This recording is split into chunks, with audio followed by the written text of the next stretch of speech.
We are here to talk about sources, methods, and principles that are applied in the study of liturgy.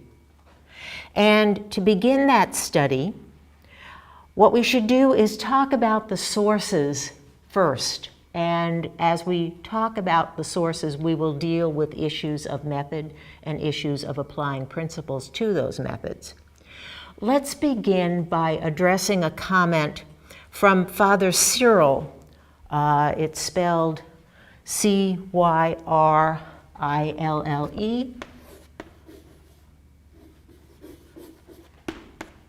Vogel.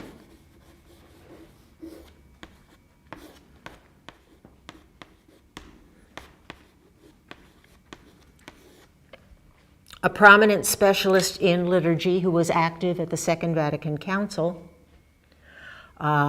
I'm writing out Father's name here because there is another important Cyril Vogel, spelled a little bit differently, who was also active at the Second Vatican Council as a bishop participant. But the one we're talking about here is Father Cyril, spelled this way, Vogel, who made the declaration that, quote, "the Bible is the primary liturgical book." And to that end, we're going to be discussing the scriptures and their relationship to liturgy as a source. Father Vogel's statement is correct at two levels.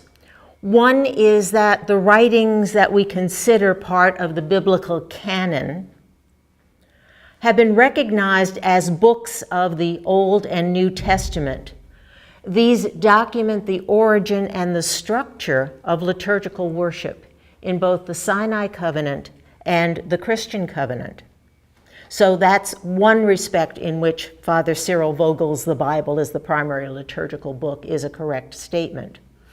But the other sense in which he is correct with that statement is that the writings that constitute the sacred scriptures, that constitute the Old and New Testaments, that constitute the Bible, have provided, since the time of their composition and continuing into the present day, the content and the power of individual liturgical rites.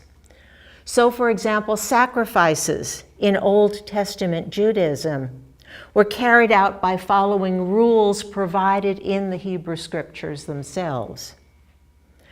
In Christianity, a Catholic or Orthodox priest, properly ordained and properly authorized, changes bread and wine into the body and blood of Christ when he recites biblically recorded words of Jesus.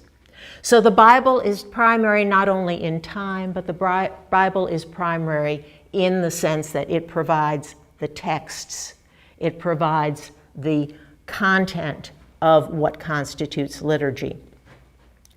In order to talk about the Bible, we should go back to the very beginning and address the earliest written elements that constitute the scriptures. And for this, we're going to take a look at my table number 3. Sources of texts foundational to both Judaism and Christianity.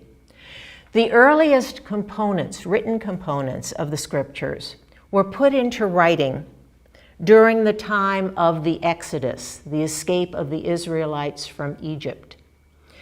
The Exodus began about the year 1446 BC, or BCE.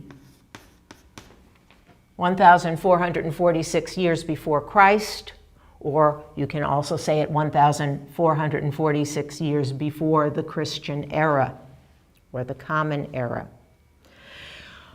If you look at your study Bibles, you will probably be given a later date of around 1320 or 1300 BC, BCE.